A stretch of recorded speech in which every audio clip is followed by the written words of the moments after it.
guys, welcome to the Idiot Podcast. Okay, I cannot even begin to tell you how excited I am for today's episode. I'm actually freaking out in the best way.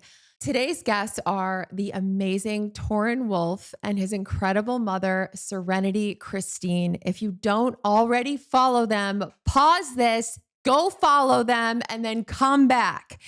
They are actually two of the most honest, brilliant, unique, vulnerable people on the internet. Together, they share their lives navigating the world with autism and ADHD with a level of humor, insight, and depth that has created a really, really beautiful and supportive community. Okay, so I personally came across one of their videos a few years ago, and it was of Torren when he was about 3 years old. And they were talking about what it was like raising an autistic child. And I just remember stopping and going, oh, that's Alfie.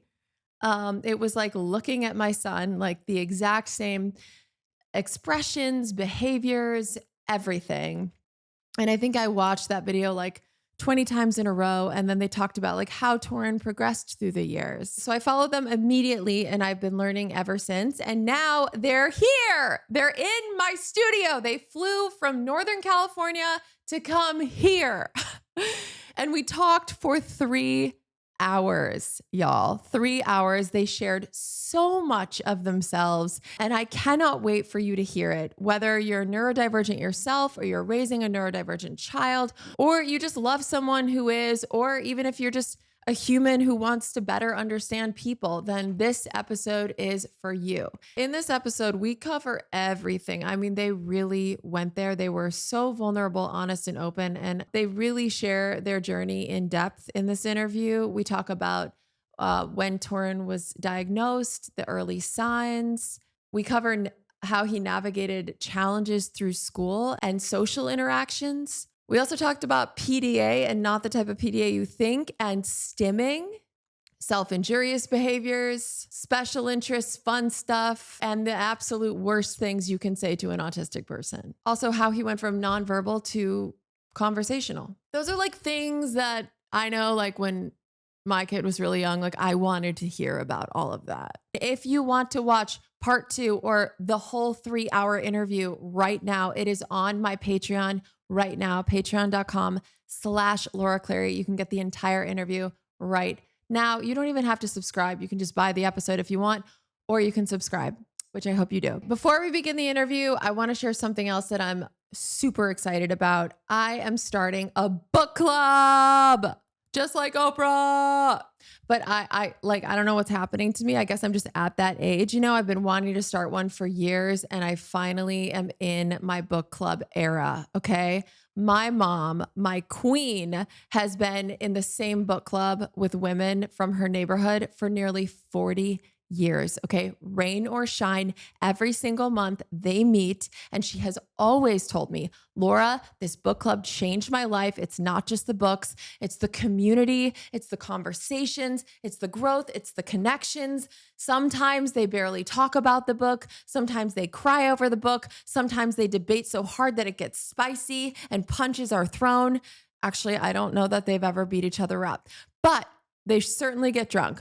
But every single month, come hell or high water, they show up. And I'm like, why am I not doing this? I'm literally going to be 39 in July. It's time. So here's what I'm doing. Every single month, we choose a new book. We read it together. We'll discuss it on my Patreon. That's patreon.com/Laura Clary. Go sign up now. And here's the best part. Whenever possible, I will be interviewing the author at the end of the month, unless they're dead, in which case we'll just talk about them and send vibes into the cosmos. And you could submit your questions for the author too. I want this to be a full-blown community where we can grow and learn and connect together. I've been trying to read a book a month for literally years and failing because, hello, no one's holding me accountable. I get busy, I get tired, but I feel like if we have a book club, we can hold each other accountable in the best way. So Drop your book recommendations in the comments below or go to my Patreon, patreon.com/Laura Clary, and drop your recs there. I'm going to be announcing our very first book club pick next Wednesday, June 11th. And that's going to be for our July book. I'll be reading all your suggestions on Patreon, so make sure you're signed up. Patreon.com/Laura Clary. Okay, I'm shutting up now. I'm just genuinely so excited to build this book club with you. Drop your recs, tell your friends, let's get weird and literary and emotionally involved together. Okay, and now, without further ado, please enjoy part 1 of my incredible conversation with Toren Wolf and Serenity Christine. It will move you, inspire you. It will make you laugh and probably ugly cry. And it's one of my favorite things that I've ever recorded. Let's go.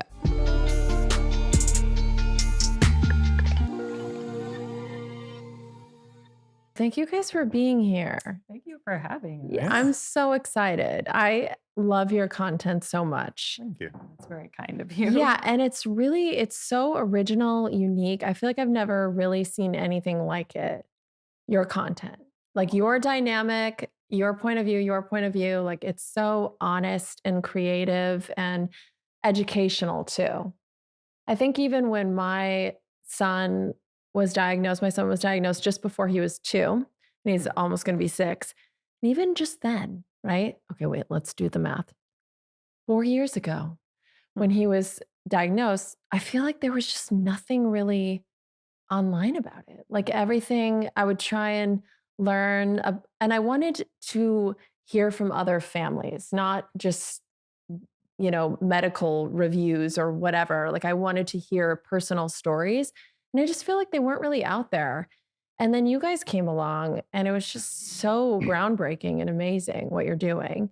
What inspired you to start sharing your journey on social media? Well, I've always wanted to do social media videos and things. I watched a lot of YouTube as a kid. I was there for like the early days of Minecraft Let's Plays, so was hooked on those, loved them, always wanted to be a YouTuber. Oh. And then we started seeing other people sharing their stories. Thank you for picking up the ball. I just dropped off a cliff there. It's okay. It's okay. We can all drop off cliffs. It doesn't matter. There's no pressure here. Yeah. Right. We started seeing other people share their stories, and it was just a revelation because similar to what you said, raising him, we were in such isolation. We didn't actually know any other families with autistic kids. Inspiring to learn that there are so many other people out there going through the same thing. Yeah, people wouldn't babysit him. We hardly saw anybody else for a while. We just got into this, rut of isolation. So the thought that other people might be interested in hearing what was going on with us was just very exciting. And the rest is history. Sorry. Oh no, go ahead. Okay. Once we started sharing our experiences, I think we were able to help a lot of people who were going through the same things that we were. I just punched the mic. Oops. It's okay. Just beat it up. I punch the mic all the time. I kick it. I scream at it. I take out all my aggression on it. So, Serenity, what has it been like navigating social media as both an advocate and a mom? Like, what are the best and hardest parts? Initially, there was a lot of fear about, I wouldn't let him reveal his age at first until he started right when he was 15 and was about to turn 16. So I was very hesitant. Everyone thought it was 20 for some reason. And then, because you're tall. And then people continuously thought he was an adult. So I think about halfway through 16, I finally allowed him to reveal his age. So, just fear and concern about making sure he was safe and, all the creepers in the DMs. I think remember I initially was writing a silly song of like, why are all the creepers in my DMs? Yeah, you were doing all the creepers in my DMs. Oh, and then you need to put that out. Creepers in my DMs. And why are all the creepy people men? Sorry, That's- no disrespect, but But a little disrespect. there are then. so many Not all of you. creepy DMs. And I was like, no, we don't want that. That's okay. Have you ever exposed them? I have thought about it. I know. I've wondered if it's okay. I don't know, like, to what level that is okay. So there was that in the beginning as far as like fears and concerns, but it gradually abated because it's largely supportive. The community has been largely supportive and just wonderful. So I started to relax more and, give him more just freedom. All right, just go ahead, do what you want. And people seem to like it. So. And do you guys do you have a structure where you write on one day and shoot on another, or is it just free flowing when an idea comes? Pretty free. Less free flowing, more free for all. It's fairly chaotic, but we get the job done. Yeah. Kind of same. I always go, one day I'm going to be super organized and it's going to be scheduled. Nope. Never. Yeah. It's just I have this crazy idea. I'm going to text Patrick at midnight and be like, Patrick, we need to write a song about us, and it's like, oh. Sorry, Toren. It's okay. He's all right. He turned red. I did. It's just your jacket. Toren, do you ever feel pressure to educate people all the time, or do you still feel like you can just be yourself? I don't think I'm qualified to educate people. Uh-oh. What? You're cute and humble. I mean, you are in that you're so self-aware and you're, I guess, educate people on being autistic. That's you're uniquely qualified in that you are autistic. It's not you have autism, right? It's you are. Yeah, right? I guess that's the new thing. The terminology confuses me sometimes. Tell me about that. Is it offensive to go, you have autism rather than you are autistic? I've never really found any variations in the basic terminology offensive. Yeah. So, there used to be a tier system for categorizing autistic folks. It was tier 1, tier 2, tier 3. Whoa. And that. Do you mean the levels? Yeah. Yeah, and that's current. They still have Really? that. Yeah. I thought that wasn't okay anymore. Really? No, I think that's current. Okay. Or wait, are you talking about the saying Asperger's? You can't say that. That's right. Yeah. And now there's, you say high support needs, low support needs. Oh, I know what you're talking about. You mean when they would say more or less autistic? Is that what you mean? He's severe. Yeah. Or, and I'm trying to remember because they used to say that about you. I can't remember the terminology, but they used to say mildly. That's the one. People used to say mildly autistic, and you're not supposed to say that anymore. And I think you described yourself that way in the beginning, and then people were correcting you. Am I correct? Yeah. Okay. So Serenity, looking back now, what were some of the earliest signs that Toren was autistic? So I guess probably the meltdowns and the speech delay. I was frantically counting words and, probably padding it a little bit, which I look back now and realize because I'm oh, no, not, nor, non. And the doctor's that doesn't really count. I was okay, I'm trying to count the words and make sure he's on par. And there were, issues with eye contact. We were constantly trying to get him to look us in the eye, and he would look everywhere but. And then just tremendous daily meltdowns, multiple times a day that were way different than tantrums because I had 3 other kids. So I'd seen tantrums, and these were not tantrums. They were just epic and all consuming, and would take a couple hours and then hours to recover from. And, they just took up a great portion of our day. So I would say that was probably some of the first signs. And this was how old? I mean, we started noticing, obviously at 2, he wasn't starting to speak the way they expect them to. And then they weren't diagnosing as early back then, though. So like the doctors just kept saying, oh, it's fine. Just count the words. He's fine. Boys don't talk as early as girls. It'll be fine.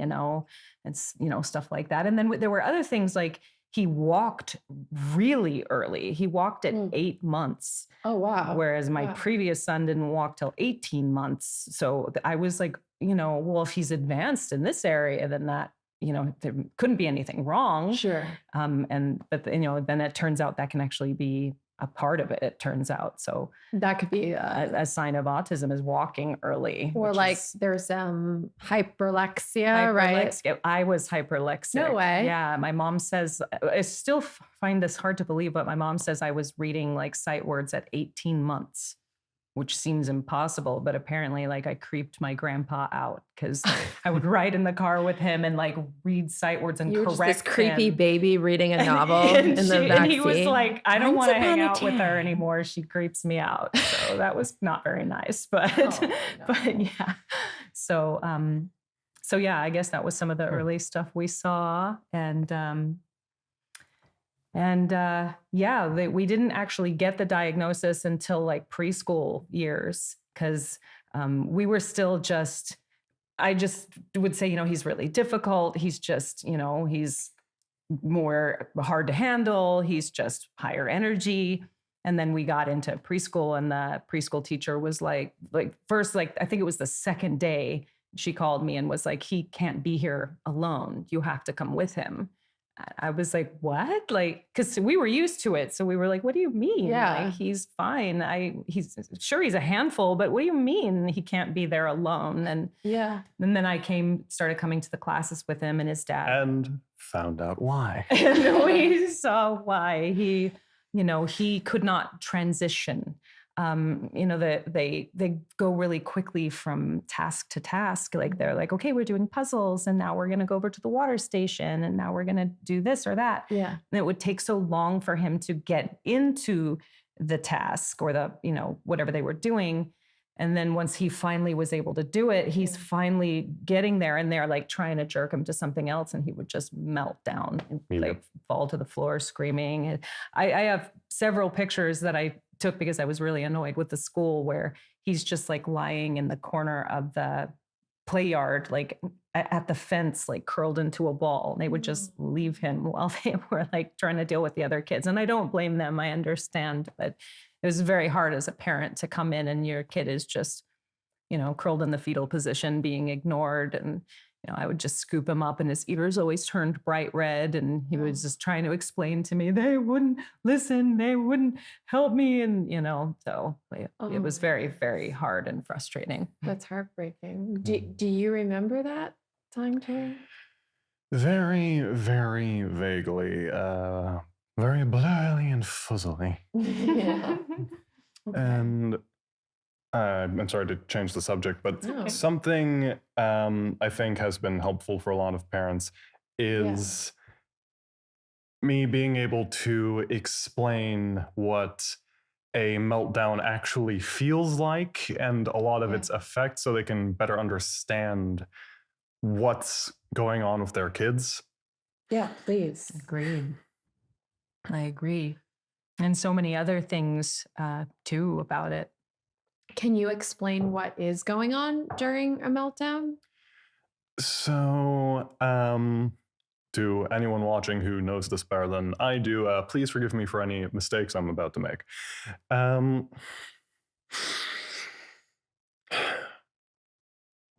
So a lot of meltdowns work as a kind of mental loop. Your mind gets stuck on something and continuously goes through the same thought patterns, getting more and more frantic. And it's just, God, it's hard to explain. Okay, so you can see a meltdown happening on a brain scan. It's visible, it's an electric storm. Your brain is melting down. It's a complete malfunction. It's a cease of normal functionality. And it's possible Wow, I'm bad at talking. No, you're not. And take your time. Okay. You're doing great. I should not be touching my eyes this much. You can touch. Okay. It's Okay.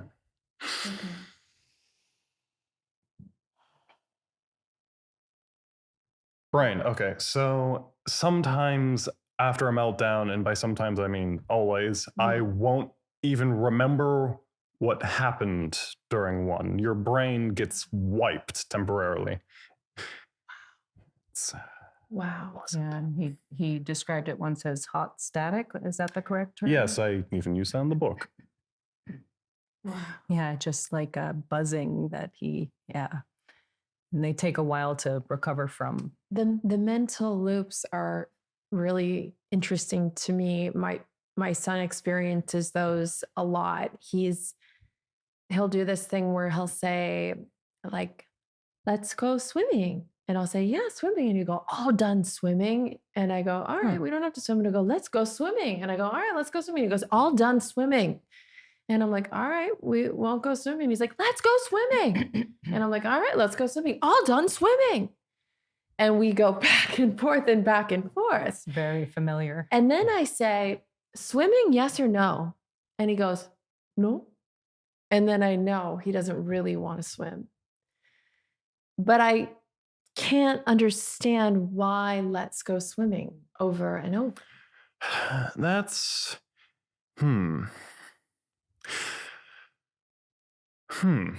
Right? That But it reminds feels like a me, mental loop, right? 'Cause it's Yeah. over and over. Yeah. That reminds me a little bit of what we used to call the yes/no game. Do you remember that? Yeah. He would. Okay. May I go take ahead. over? May I take Absolutely. over? Go Okay. ahead.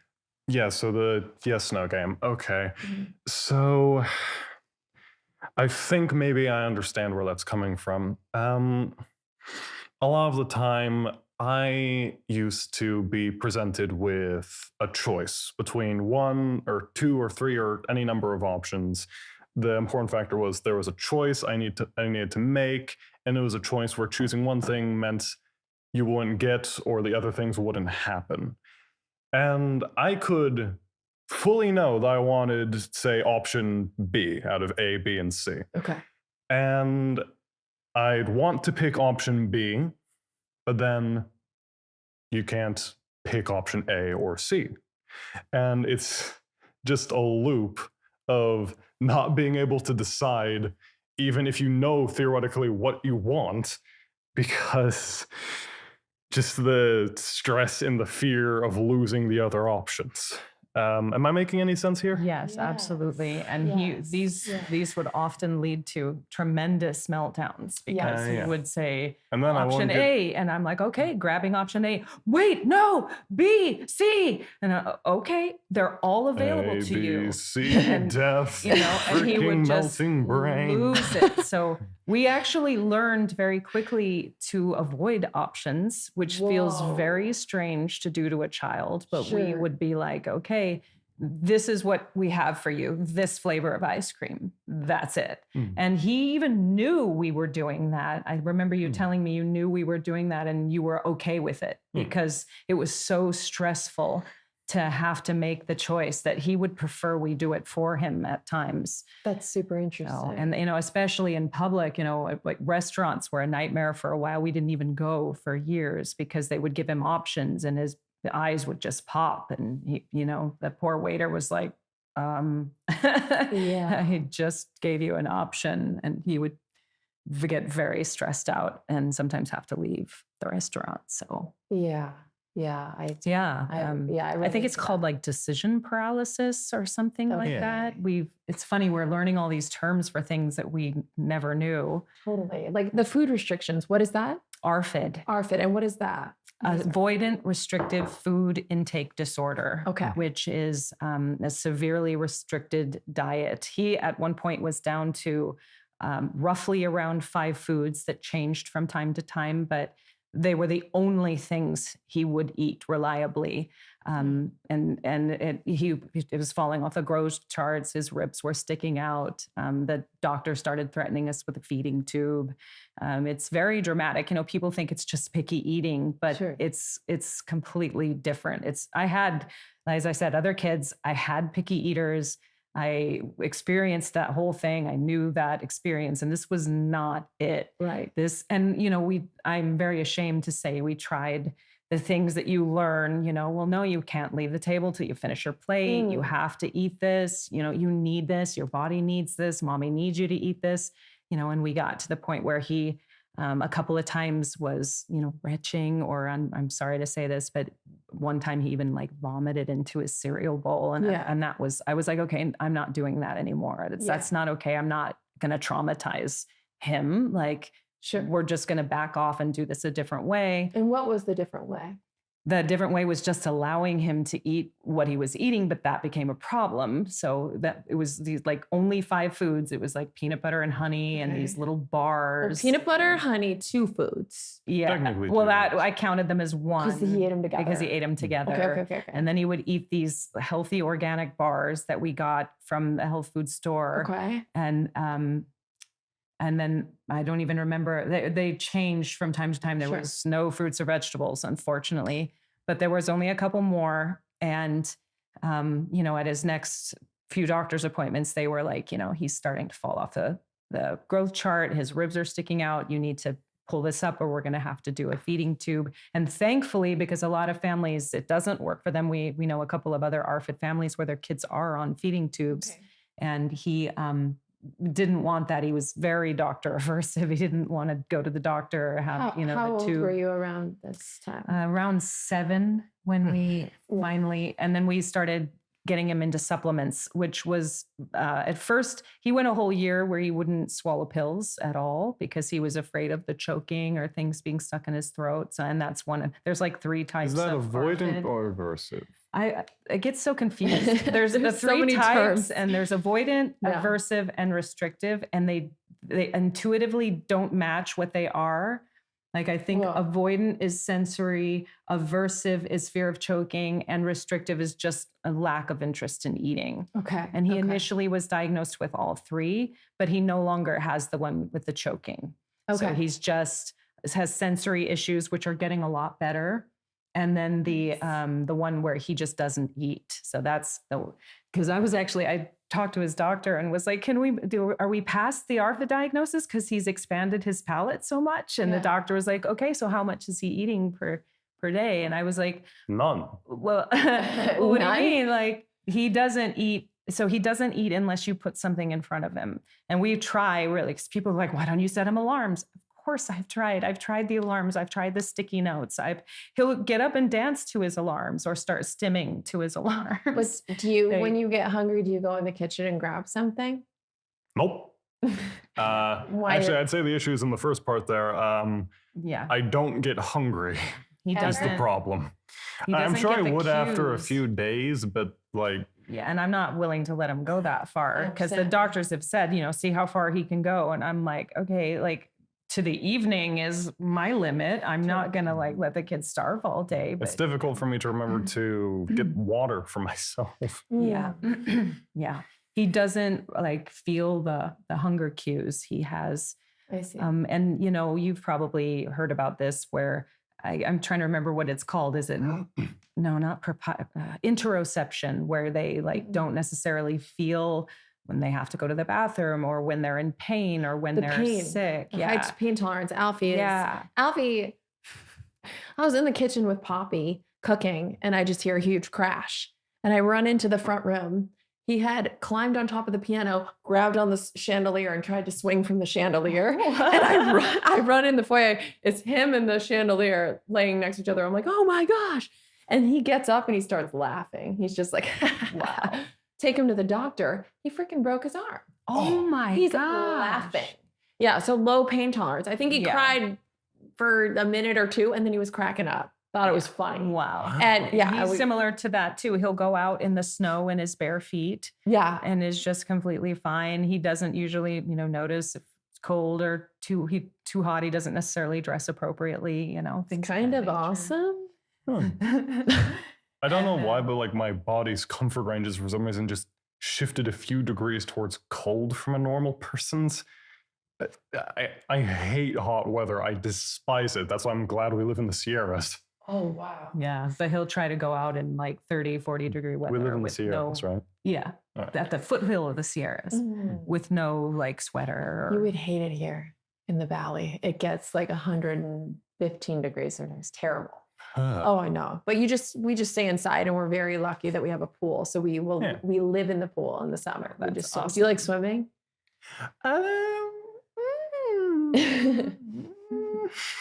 There's so many. So he's done some swimming, but he has dyspraxia also, which affects like his motor skills. And so like swimming has been difficult for him. He's had lessons. His family's taught him over and over, and he's still. And I can sort of do it. But he still like will kind of flail around. That was like a swim speed. I had to teach him to stop 5 hollering. feet per minute. I had to teach him to stop hollering. I can't swim. I was like, buddy, people think you're drowning when you do that. You're like in the shower. Well, to be fair, I kind of was. Okay. You were like, I was, Mom. And he, can't ride a bike. Well, I haven't tried. And Have I? well, he won't. He won't try. Yeah, and you did try when you were younger. Oh. And then a couple of tumbles, and he just wouldn't anymore. So he's like not interested in trying to ride a bike. What are you interested in? What do you love to do? I read, I write, I game with some of my friends online over Discord quite a lot. Nice. And what's the fourth one? There's a fourth one. Cats. Yes. And We have 6 cats And he volunteers. at the animal shelter in Folsom? Yeah. I always get the areas wrong. Yeah, Folsom. Cool. Helping kitties get adopted. So that's been pretty nice. What do you love about cats? They're not dogs. Okay. What do you hate about dogs? Why do you hate dogs? I don't hate dogs. No. I hate the idea of owning a dog. Other people can deal with owning dogs. Why do you hate the idea of owning a dog? You must have seen those videos online, right? Where people come back from like a 2-day trip and the dog has annihilated their house. Yeah. Torn apart every possible object. All right. Fair enough. Yeah, people are always suggesting he get a service dog, but he also Service cat. He Service also cat. has the ADHD, which makes just remembering basic tasks and caring for himself very difficult. So the thought of keeping up with a dog is very daunting. And as far as I can tell, cats also have ADHD, so it's just a lot more relatable. That's hilarious. They do seem like it, don't they? Do your cats all have wildly different personalities, would you say? Yes, we've got Janice, who's, I think, in cat years, the equivalent of a 65-year-old lady. She is massive, fluffy, white, and The sweetest thing. Just- You can hold her like a baby. Just the sweetest she's the most thing. amazing cat. Oh my gosh. Pumpkin is an orange cat. He always Isn't- says orange. This describes him. Mm. Orange. Just orange. He's orange. But more specifically, he's a rescued feral. Mom found him screaming at a rock in the rain one time. He was as a a kitten. baby. I found him screaming in the bushes. It was so sad. And the funniest part about that story is it was pouring rain, and I hear what I know is a kitten screaming. So I forget my phone and just run out because I'm so desperate to get him before he runs away.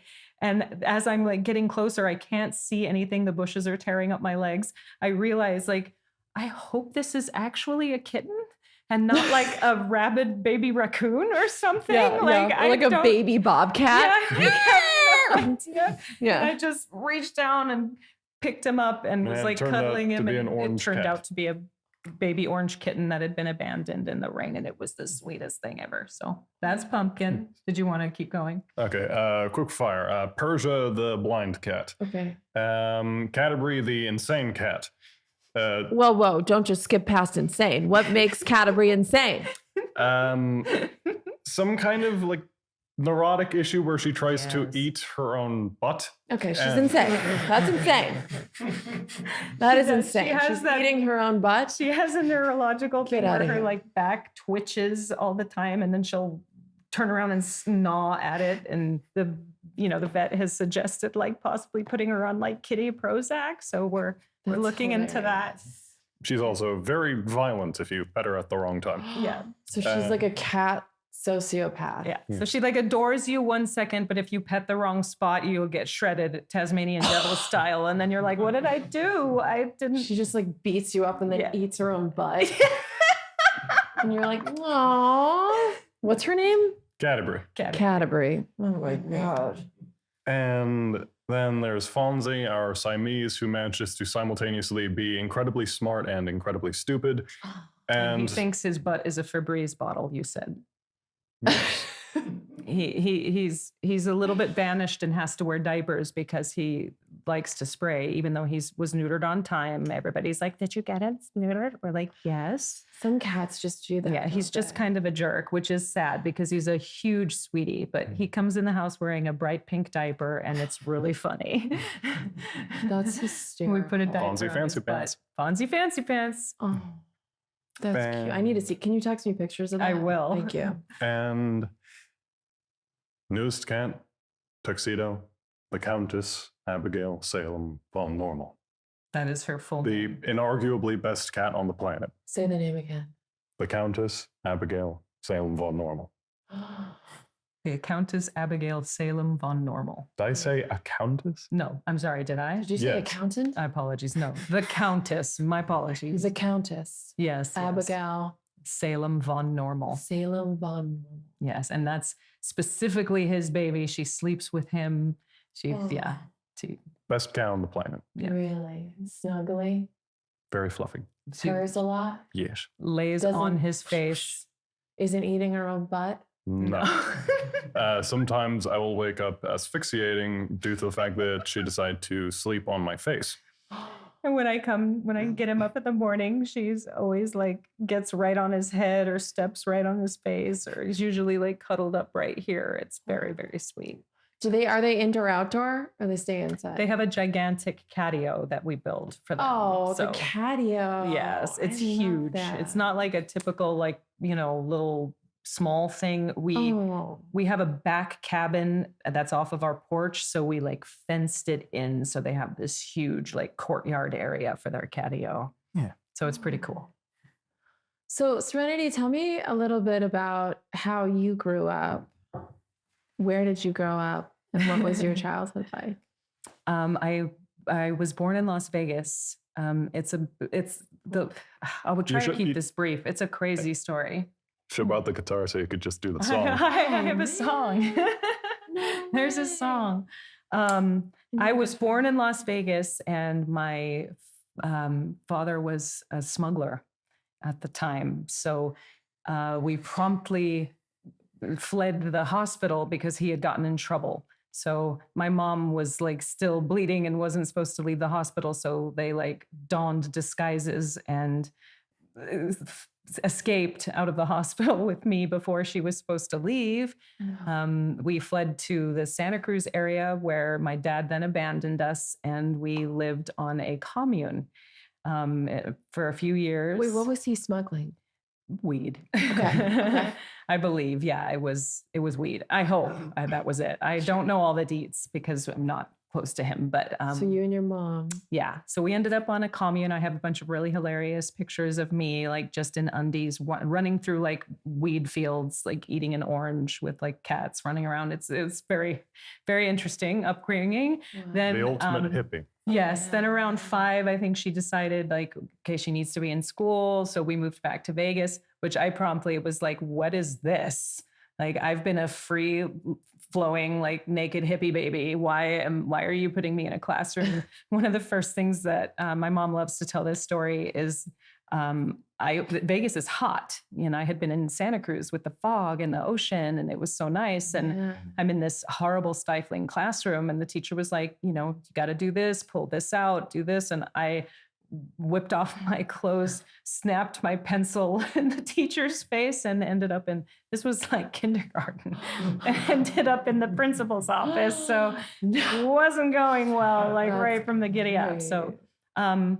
and I obviously had undiagnosed neurodivergent traits that I didn't know about at the time, but now I understand. I was a very big hand flapper and was constantly moving, and had a lot of issues with authority. I didn't like to look the teachers in the eyes, and they all thought that I was being disrespectful. So I got that stuff like disciplined out of me very quickly and learned to mask. Wow. Not entirely though. I still do the stimming in private because that's what I learned, and I can't get rid of it. So now I just go around corners or into the bathroom and like do it really fast to get it out of my system. And what's your stimming? What does it look like? Well, this is embarrassing, but It's not. I mean, you do it, so I should try not to be ashamed. My main one is drumming. I like do this really rapid thing, or I beat on my thighs, and sometimes I just jump up and down and flap my hands like really vigorously. Sometimes I hurt myself because I've been hiding it so long that I'll go in and do it really rapidly and like bruise my legs and stuff. Can you explain to people what stimming is? I feel like some people don't know. Yeah. All right. Who wants to do it? You or me? It's your choice. Would you like to, or do you want me to? All right. All right. Let's see if all those videos where I explained this exact thing actually landed in my own brain. Okay. Okay. So stimming are, I'm trying to figure out the grammar here. Stimming or stims are self-soothing behaviors. They are important to neurodivergent people and to a degree to neurotypical folks for self-regulation and maintaining a good state of mind, yes? Yes. Technically, everyone does stim a little. Neurotypical people occasionally do it. It's just that Hair twirling or biting your nails, tapping your pen. Yeah. So basically Tapping everyone. your feet. Yeah. Autistic people, it's monumentally more. Like the difference between a banana and a plantation, that kind of monumental difference. Like he spends hours a day stimming openly and is, thankfully comfortable with it. I'm very grateful for that. And I'm very grateful that because the doctors say good at mom. Thank you. Hey, you good at mom. Because the doctors say that repressing it is very bad, and can take years off your life, which my doctor is constantly reminding me of now. And I'm like, but how are you? I'm almost 50 years old. How am I supposed to learn to start doing that in public or, but I'm trying. I now do it around Tim. I'm comfortable around him, and I'm slowly getting a little more comfortable doing it around other family.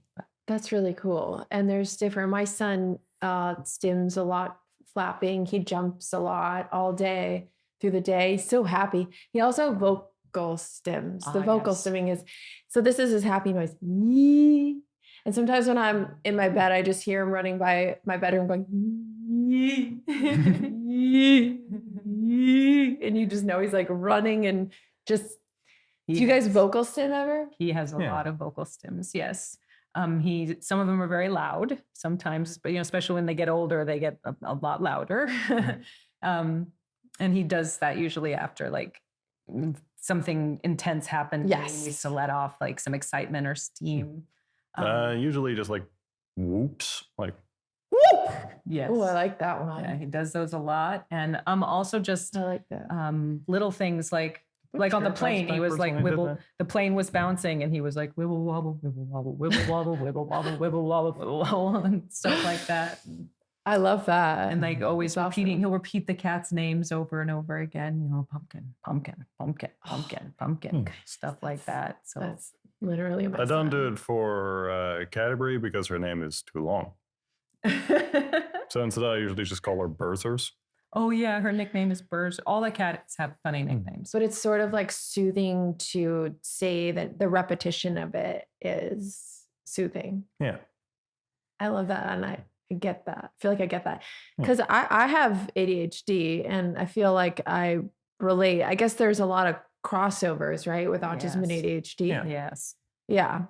It's actually hard. I mean, he was diagnosed with autism early and wasn't diagnosed with ADHD until 2023. Oh, whoa. So, I'm sorry, the first month of 2024. Yeah. So, that was a revelation because, early on, I don't think they thought you could have them at the same time. And then that became, known that you can. And it explained a lot with him because there's just subtle differences that are very confusing. Like what? Like So with autism, they have hyperfixations that can last years, and they're obsessed with one thing and one thing only, and it stays that way. And then ADHD has the multiple changing hyperfixations from like week to week, day to day, depending. And he has both. He has, like the peanut butter and honey has lasted since he was, for as long as we can remember, he's been obsessed with peanut butter and honey, and that one hasn't changed. But then he'll have other little food hyperfixations that come and go. And then like his like he'll get into the piano, he got into the keyboard and was completely obsessed with it for a couple of weeks till he like mastered one of the hardest songs that you can even play. Then he promptly forgot all of it. Rushy in its normal form is impossible to play. The version I was learning was an actually playable version. Oh, okay. I'm sorry. But it was still an incredibly difficult song. Sure. Not something you would learn as a beginner piano player. And, he like manages to learn this. And then just the next week, he's completely done with the keyboard and never picks it up again. And that's the ADHD. I've also forgotten how to play the song. And is on to the next thing. And then that lasts a few weeks. Clay sculpting. He was just doing all these incredible little sculptures and learning how to clay sculpt and buying all of the stuff that goes with that. And that's a bad part of ADHD hobbies. You end up with a lot of very expensive junk. ADHD tax is, I think they call that. Is it bad because in the present, when you had that, would you call it a special interest? At the time, you have the special interest, you enjoy it, you're fully present. There's one of my favorite books is called The Power of Now by Eckhart Tolle. Have you guys heard about it? That one, I haven't heard of it though. Yeah, it's a good one. You might like it. It's really cool. So his whole theory is that the only way to attain bliss, which he believes is our natural state, is to be fully present right here, right now. That when we're in the past, when we're thinking about the past, what happened yesterday, what happened last week, oftentimes we get sad or depressed. When we think about the future, what's going to happen tomorrow? Oh my God, what's going to happen in an hour? How's this interview going to go? Or what's going to happen next week? Or what's going to happen next month? We're anxious. So that we're in this perpetual state of either anxiety or depression. And the only way to attain true happiness or peace or bliss is to be right here, right now in this moment. That's where love lives. That's where happiness lives. That's where contentment lives. Yet we spend 70% of our lives unchecked in the future or in the past, right? And so my point in saying this is that when you had that special interest, whatever it is, whether it's the keyboard or making the figurines, like you were present in that moment and it's beautiful. And then the moment passed and now we're on to the next thing. So is it bad is what I'm asking, that you switch from thing to thing, or is it just a beautiful part of life? It's not inherently bad, but it can, in this society, be damaging to a person. It can impact your ability to care for yourself or to focus on important things. Because he gets all consumed. And he's all consumed with whatever he's into at the moment. So to the exclusion of all else. Self-care, feeding himself, remembering to use the restroom, all the things. Wow, that's super interesting. Okay, so because the interest is so profound, so intense, you kind of neglect other areas of your life. Yeah. I see. Yeah, daily. That's his biggest problem. And I mean, it even affects, am I incorrect in that's even part of why you're not comfortable learning to drive? Yeah. Is because his attention, his ability to focus, and then several other things that he has reasons for. But what's your current special interest, if you have one right now? Well, your book, right? Yes, on and off the book, and also on and off just whatever game my friend group happens to be into at the current moment. Oh, cool. Yeah.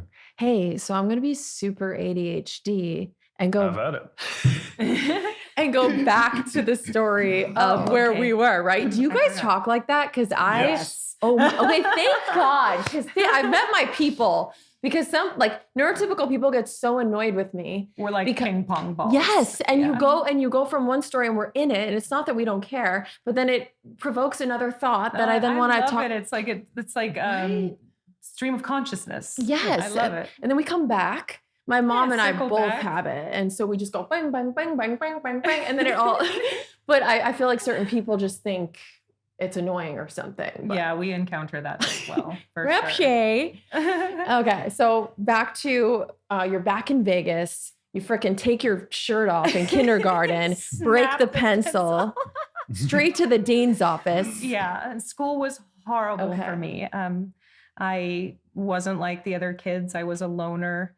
I was very different, very unusual. I had a very hard time connecting with the other kids. I always sat off on the playground by myself. My mom had me in and out of therapy my whole life, trying to figure it out.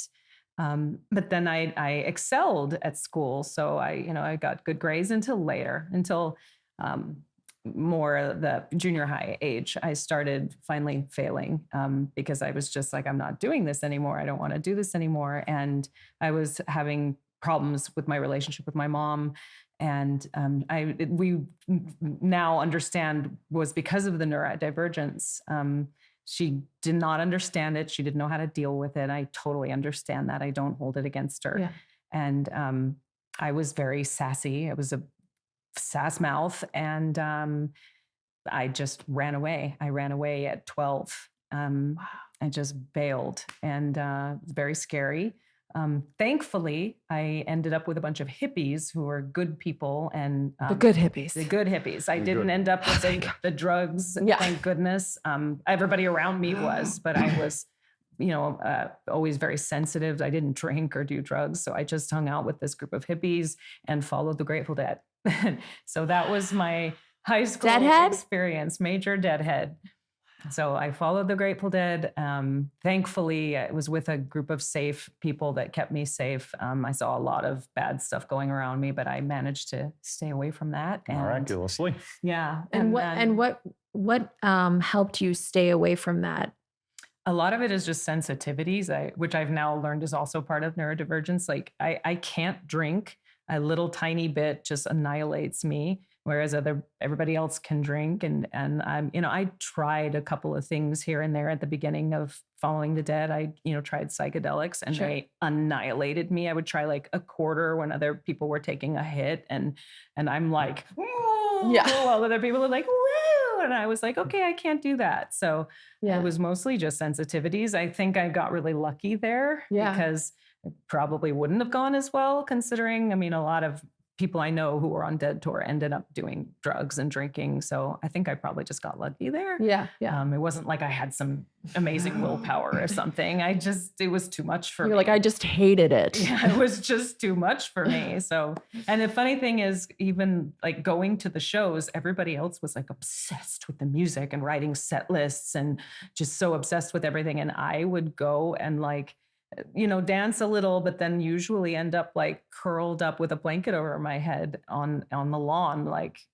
in our blanket area, just like hiding from the overstimulus. And nobody really caught on. They just were like, oh, Serenity's weird. It's fine. She just does that. Sure. So. She's just eccentric.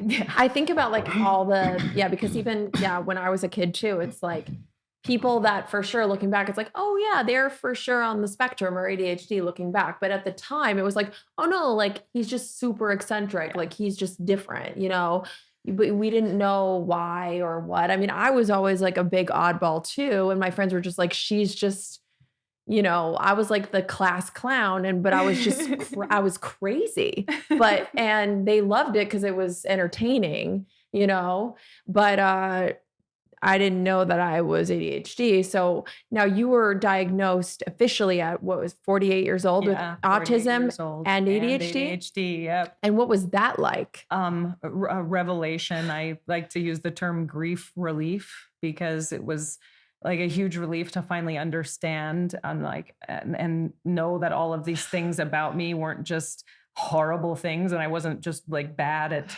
this, that like, oh, there's a reason for this and I'm actually okay. And if I had the proper supports and, things around me like that, things would have been a lot different and it wouldn't have been so awful.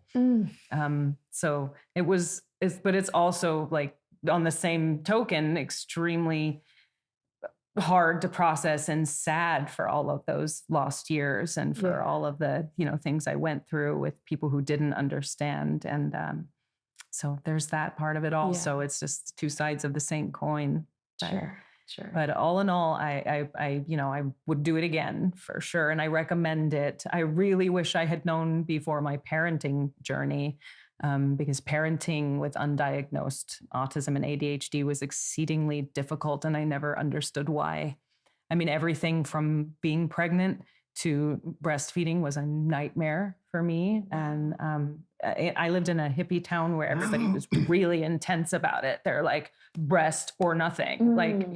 Formula was the devil. Okay. And if you couldn't breastfeed, then you were just broken, and you would get ostracized. And so I tried so incredibly hard and everything went wrong. I had inverted nipples and then the mastitis and then, the baby couldn't latch properly. And then there was nipple confusion and just like, but the most important thing was it was unbearable. It was a sensory nightmare. I watched all these other moms around me and just these pictures of bliss, like Madonna. And I'm like, why doesn't it feel like that for me? Why is it incredibly painful, incredibly uncomfortable, I would just sit there pounding on the chair while I tried to feed the baby. And then the midwives would come over and be like, you can't do that. Like you're putting all this bad energy into the baby. You have to stop that. And I would shake my legs the whole time, and they were like, the baby's picking up on your nervous energy. You're just doing everything wrong. And you're like, you're not helping either. It's like, this is not helping me. So, I managed to do it with each child for approximately 9 months. Each one, for some reason, that was like the magic number. Ended up pumping with him because he had a tongue tie. Oh, okay. So, yeah.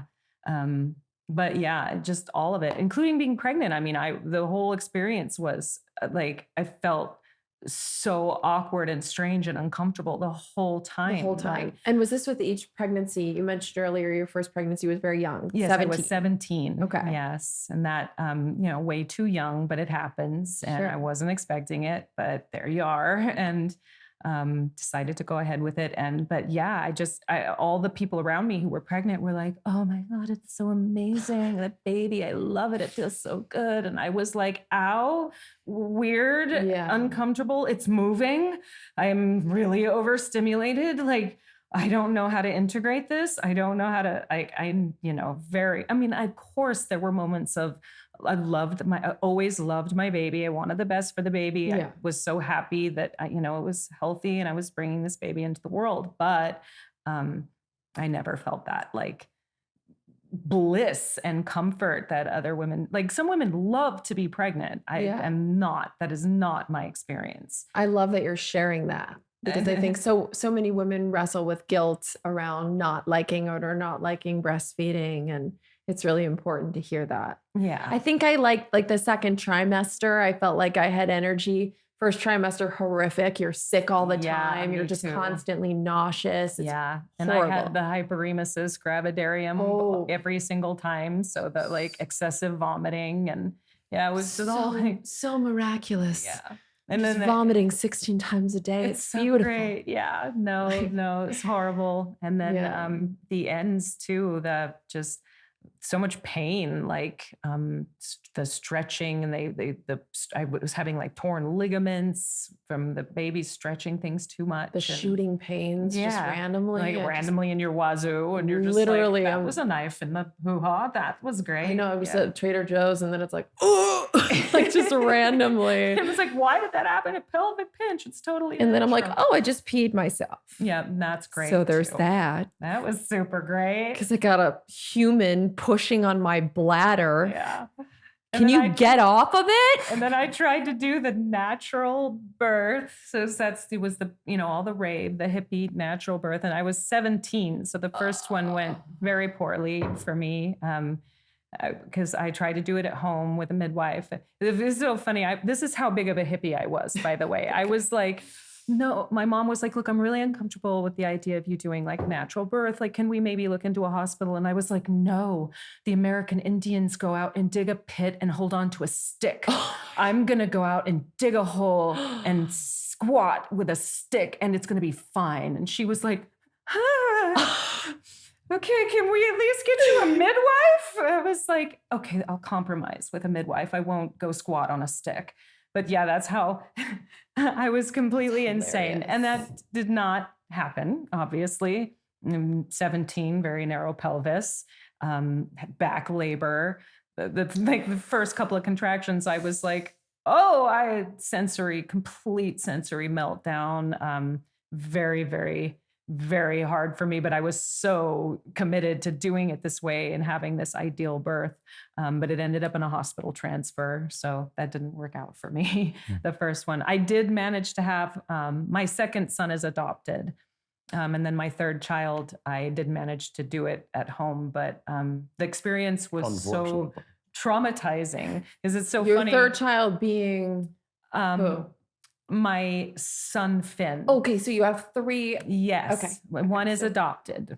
And yeah, so that child I had at home, and to all intents and purposes and views from the outside, it looked really beautiful. And everybody was really like, oh, it was so beautiful right at dawn and it was wonderful. But I hated it. It was miserable and horrible. And I was in agony. The midwife was even yelling at me at one point because she was like, you're stalling, you're not opening up, you're not giving into it. And I was like, I cannot stop unclenching. Like, I am in hell. Yeah. And so when it came down to him, the doctor said, you've had 2 births that were 72 hours plus each. They were both really hard on you. Like, you want to consider a different way. And I was like, all right, it was epidural thing a try, and ended up having the only calm, relaxed birth that out of the 3. So he just came right out. It was no problem. I couldn't believe it. I was like, wait, what? You're like, what? Why didn't I do this? What happened? Yeah. And I, by the way, I still love natural birth. I think it's wonderful for the people that it works for. That's great. I just, I don't think we should shame anybody for, if it doesn't work for them, because I wish I had more encouragement in that regard for myself, because that was the only pleasant birth I had, by the way. Totally. I was like you in that I didn't want to hold a stick and squat in the forest, but I did order a freaking tub to come to the house because I wanted a water birth at home. And then I found this midwife and I was like, I'm doing it at home and I'm going to give birth in a tub. And my then husband was like, I don't know, I'm a little nervous. Like, what if something goes wrong? And I was like, Stephen, nothing's going to go wrong. It's going to be perfect. 5 minutes later. Exactly. And I go, look, just to reassure you, I'm going to pull up this woman's Yelp reviews and you're going to see what an amazing midwife she is and how, cared for we're going to be. Okay. I pull up the woman's Yelp reviews. I see a new review. It's 1 star. Oh, I go, oh God. And he goes, what? And I go, nothing. And he goes, no, read it. Read the Yelp review. I'm like, nothing. And I start reading it. It's the most horrific, traumatizing story of she did a home birth. The husband and wife were like, we think something's wrong. Baby's not coming out. And she's like, you're fine, you're fine, you're fine. And they were trying to go to the hospital and she was saying no. Baby ended up getting stuck in there. They had to get a helicopter to the ICU to the wife was hemorrhaging on the floor, almost died. It was the worst thing you could imagine. Wow. And I just read that out loud and I was like, and we're going to the hospital. We're going to the hospital. Cause no, now I don't trust this woman. Yeah. And she wrote the husband wrote the Yelp review and the husband said, by the way, I put this Yelp review up before and the woman privated it. So I just had to put it up there for people to see, to warn people about this woman. So if he hadn't have said that day, I wouldn't have looked at the new reviews.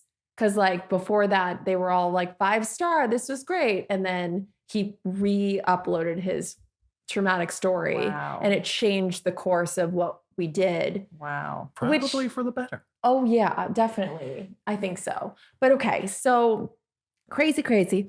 So yeah, epidural, didn't feel anything. And then my second daughter or my second child, I tried it natural because I wanted to try excruciating. I can't. I mean, I know it's so bad. Yeah, But you know, it's so strange because like some women it isn't that bad for them. My sister had 6-hour labors and she was like, oh, they were like bad menstrual cramps. I was like, I want to kill you. Yeah. Satan took over. Oh, I mean, it was. I could not. They're unmanageable for me. I don't know how people get through them. Yeah. Humans are actually one of the few mammals who are terribly evolved for childbirth. They're one of the only animals that are still in kind of a transitionary stage where their bodies just haven't adapted to the fact that humans are now upright that animals. we stood up. Yeah. Yeah. Is that why it's so painful? Yeah, humans. So humans standing up required both men and women, but this is very unfortunate for women, the pelvis needed to narrow so you could walk. And this was simultaneous with humans getting smarter and thus larger skulls.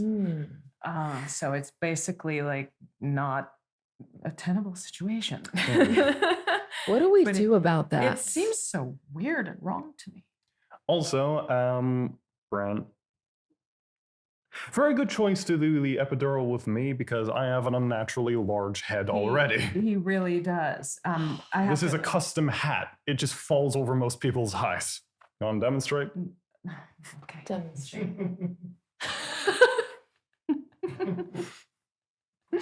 Yes. Oh dear. And it fits you perfectly. Yep. Custom hat. Well, thank God for that. Thank you epidural. for the custom hat. Sit a little lower. There you go. Remove your hair. Perfection. Did that work at all? Yes. It's not a little too Hang low. on. It's okay. There you go. Just hat. There you go. Perfect. All right. Sorry for the interruption. No. Continue. Please with interrupt. your That's what life. we do here, you guys. We interrupt each other. That's how we talk. Continue with the life story. Oh, was there more? Oh, What just the- wait. So Wow, I'm getting laughed at. no, laughed with. Oh, you meant So so the okay. births were crazy. Wait, so then He's talking about like so I skipped a bunch of stuff. okay. So when I ran away, I initially ran away to live with my father. I went to find him. He hadn't been a part of my life. Remember, he was a smuggler. Yes. And then he abandoned us on the Yes. commune. So I had this like glorified idea of what he was like and what he would be like. So I ran away to find him. He lived in San Francisco. I was so excited. Oh my God, this hippie guy who plays guitar. It's going to be great. I arrived to live with him. And shortly thereafter, he went to prison for abusing me. So that was how I found my dad. And that's how that worked out. Oh wow. I'm so sorry. That sucked. That was really crappy. So I was just back out on the street with the hippies, and that's and then shortly thereafter ended up pregnant. So that's a part of the story you were talking about that I missed. No, or I was there's just even saying more? there's more of your there's- life. A few okay. decades, I'd say. Well, I don't know. We There's need a movie. on this life. It was a lot. There was Well, a and lot. even what you told me in the kitchen. Yes, that's yeah. So get pregnant. The boyfriend I was 17. I think he was 27, roughly, something like that. And great. And initially he was gonna stick around, but he was using. So I left him and went to live with my mom. And at some point he was trying to clean up his act and was gonna come and stay with us and wanted to be a part of things. And so he came to my mom's house. We lived with my mom's younger sister, who was quite a bit younger than my mom, and her 2 little kids. And I came home one day when I was roughly like 9 months pregnant and caught him in bed with my aunt. Do you hear this, Sanjay? So that was fun. And he left that night and didn't come back. So I was a single mom of, at 17 of my first daughter. And So what happened when you saw him? Did you scream? Did you punch? Did I you walk away? Chainsaw? I just stood there. Did you say chainsaw? Yes. I stood there in abject shock. I was huge and I was just stunned, and I just stood there, and my mom came from behind me like a banshee and grabbed him by the throat. He later said that she left marks in his throat. Oh, From, poor boy. And in Does all he need fairness, a Band-Aid? in all fairness, I should say, in case he sees this, that we are friends now, and he is, recovered. He has a beautiful daughter of his own now, and he's doing That's great. growth. Yeah, That is growth. and he's cleaned up. And Always is great that people can improve. Yeah, you've met him. He's a great guy. I have? Yeah, Paul. Which Paul? And you probably I know don't like 4 remember. Pauls. Yeah, it's been a few years, but he's a great guy. Now we're friends. My husband even likes him, so it's kind of funny. But yeah, he's a good guy. And then wait, what about your aunts? We are also okay. Okay. She has apologized many times, and Great. so That's great. we're okay. And then so you were married again, or when did you get married after? So then I joined a band when my daughter was, I think, around 4, and or actually the band was earlier than that, and then we were on and off. And my daughter was around 4 when I married my keyboard player, and he had a son from a previous relationship whose mother had become a drug addict and had abandoned him. So it was his, yours, mine, ours thing. We got together, and then we had one ourselves. And and then he had some serious mental health issues. Okay. Extreme that I didn't understand. I thought, I could fix him. That's the kind of thing. And What were the mental health? bipolar Okay. with major manic episodes, like the big ones where you get hospitalized. Okay. And that very quickly just took him out of the pictures. And so I had his son and my daughter and our child, and I raised them all myself. Wow. I mean, he was around here and there, but financially and otherwise, I raised them myself. Wow. That's incredible. And then met his dad when they were 13, 12, and 8-ish. Don't quote me on that. And Something how like did you that. meet Toren's dad? I was playing music, and actually a friend of ours who has since passed away set us up because his dad is a big book nerd and a D&D guy, and he was like, "Oh, this guy is perfect for you because And a martial artist. because this guy," he was like, "This guy is perfect for you because you're weird and he's weird too." Wow, never heard that before. That's exactly what it was, because it's the guy who introduced us actually. Because that's like what autism was called before. Like, it's just like, oh, you're weird and and this guy's weird, and you guys will get along great. and all or of like my neurodivergence friends- in general. And all of my friends knew before me, all my bandmates and everybody was like, "Oh, you definitely have something. You are on the spectrum or something." And I used to be like, "Leave me alone. You guys are ridiculous." Sure. When I first got diagnosed, I actually thought I was kind of doing it because I thought that he was going to say no, and I would be able to be like, See, I told you, It's not I'm good. normal. And then I was like, "Oh, okay, never mind." So they were all right.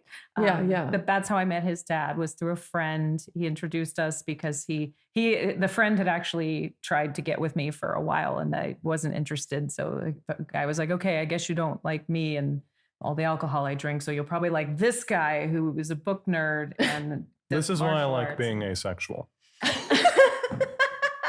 Wait, tell me why, Toren. Why do you like being asexual? Because I get to use most of my brain. God, how can I become asexual? And aromantic. Yes, I keep forgetting it's 2 terms. Yeah, we're still learning about it. And the funny thing is I didn't get it. So I've raised another boy. So I was expecting all the things that go along with that. I was like, I okay, can't you're gonna need the tissues by your bed. You're gonna need, we need to have the talk about keeping your door closed when you do things. And he was just like, "Why are you bothering me with this weird shit? Like, what are you talking about? I'm not interested in any of that." And I was like, "Oh, sure, it'll come, or late bloomer." Yeah, no. Mm-mm. Nope. Well, I actually want to know, when did you become aware of your autism? Do you remember like when you started to like comprehend or see that? Only within the last few years. Okay. You used the term with me a lot It was, a while ago, yeah. very early, but like we only really understood what that meant at roughly the same time 3 years ago, maybe at most. Well, he was sort of in his own world Sure. a lot when he was Sure. younger. I mean, I understood and I tried to talk to him about it. We watched this one Arthur cartoon when he was really little where they talked about Asperger's. And I, was trying to get him to relate to it, but it just didn't like, it wasn't part of his paradigm. He just, I understand. yeah. My paradigm is read book, write book. I like you. So the asexuality, when did you make that discovery? Why did my brain just say, I assume the moment I was born? I'm not sure why my brain just said that, but I know I didn't start hearing So- about it until like a couple years ago. yeah, so it was actually very confusing. I ended up thinking I was bi for a while because I was equally unattracted to both genders. And I remember when he told me, so I was like, oh, there's nothing wrong with being bisexual. Like, what do you find attractive about this? What do you find attractive about that? And he was like, wait, you're not getting it. Like, I'm not attracted to any of it. I'm not sure if this is And I was okay, like, wait, but- that doesn't count as bi. I'm like, That's hilarious. Equally unattracted to both sexes. So the thing that like triggered you and me discussing asexuality was we went to the Oregon Country Fair about a year before I restart social media. I'm not sure if this is okay to say on camera. Anything's okay. Okay. So the Oregon Country Fair has this like teenagers only area, and I went there because I still felt like I was required to socialize with teenagers. So I go there. I'm actually doing all right chatting to people, and then some random like 15-year-old boy just walks up to me and asks me if I pleasure myself ever. And I just calmly told him, nope. Never? Nope. Ever? Nope. And then like 3 months later, I mentioned this conversation to Mom. We're on the way back from Santa Cruz. Okay. who was Yeah. probably like, wait, what? Huh? I don't think I even believed you at first because I mean, my raising another boy was very different. They do a lot of that. Yeah. And that is a big thing that you deal with. And, teaching them to do it in private and not be grabby in public and, and stuff like that. And then I realized he was serious and, I think one of the first things we did was make sure everything was all right physically, and it is. Everything's fine. And then I just was like, oh, okay. So then I thought it would go away or he would, but it has not. Nope. And then I So started. you just got all this brain power. Indeed. No distractions. Do you know the amount of time that I've wasted on romantic love and obsession and attraction? How productive I could have been? I've told him the same Girl. thing. I feel jealous, honestly. I'm jealous.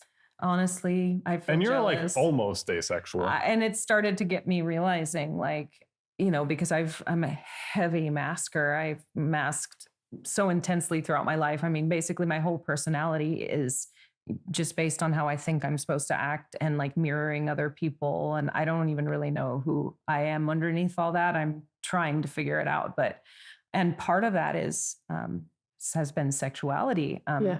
I did not initially have interest. I just was doing what I learned and then what other people said I was supposed to do. Yeah. I did not initially enjoy sex. Yeah. So, I mean, that took me years to finally even realize that you could. I was like, oh, okay. Like, oh, okay.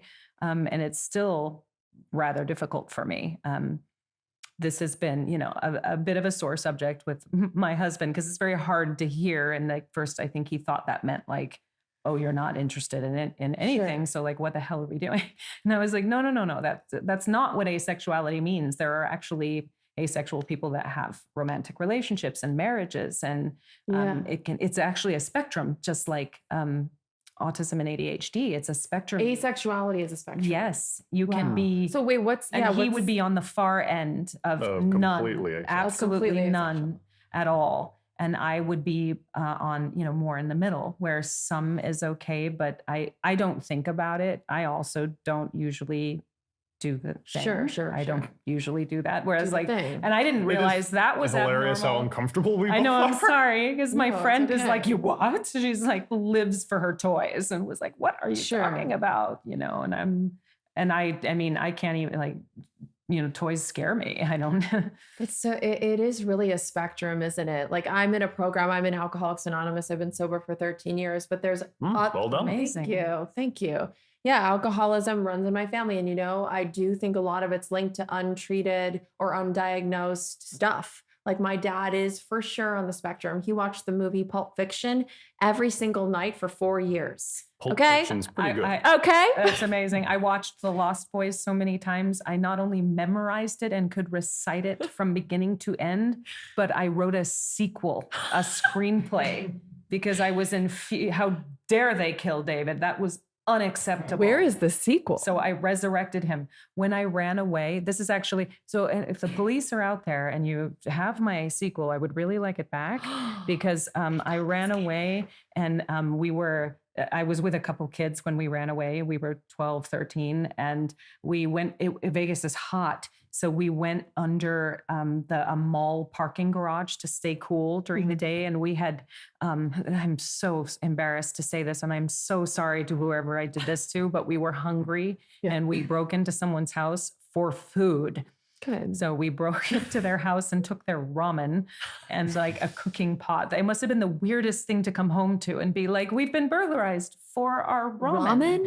It was very strange, You're but like, our apples are still here. Just the ramen's gone. Ramen. So we had all of our stuff in a shopping cart, like, yeah. And we were trucking down the road with our shopping cart. We put it, and all I can say was we were like 12 and 13. We were complete dinguses. Sure. But we of course. pulled into this under the mall parking lot, and we were like, we'll just park our cart like a car. It'll be fine. Yeah. Nobody will touch it. Yeah. Yeah. When we came back down, the police had taken the entire cart, and my screenplay was in there.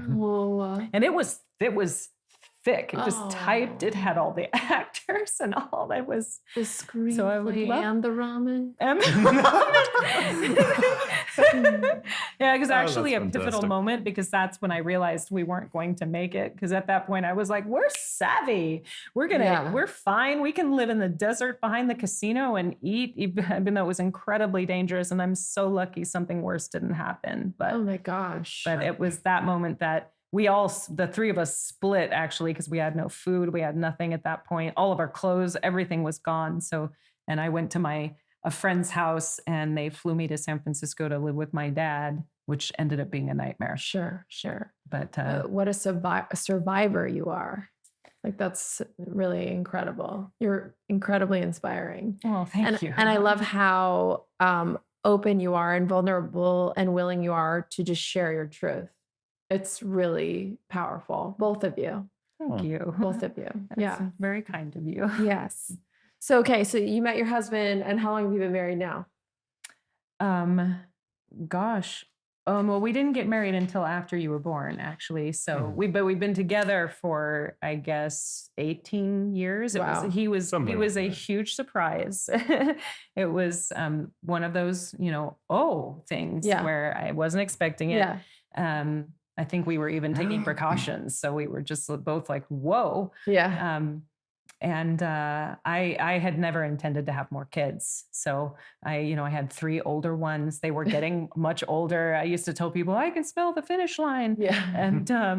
And all of a sudden there was him. So there's a 9-year gap between him and the next oldest sibling. And wow. So yeah, that was a quick start into the relationship. And, suddenly we were pregnant. And, yeah.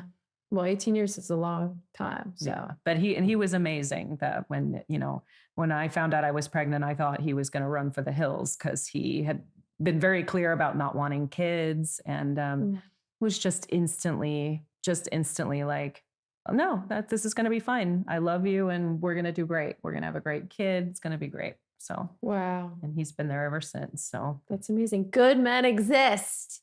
They exist. Thank you guys so much for watching. Please let me know your thoughts and experiences in the comments. And if you're not already subscribed, make sure you hit subscribe so you get notified. Turn on those notifications. Again, next week is part 2 of Toren and Serenity. And yes, Alfie makes a surprise special appearance, which I was not expecting, but it will leave you in a puddle of tears. If you want to watch part 2 or the whole 3-hour interview right now, it is on my Patreon right now, patreon.com/Laura Clary. You can get the entire interview right now. You don't even have to subscribe. You can just buy the episode if you want, or you can subscribe, which I hope you do because we're starting a f***ing butt club, bitch.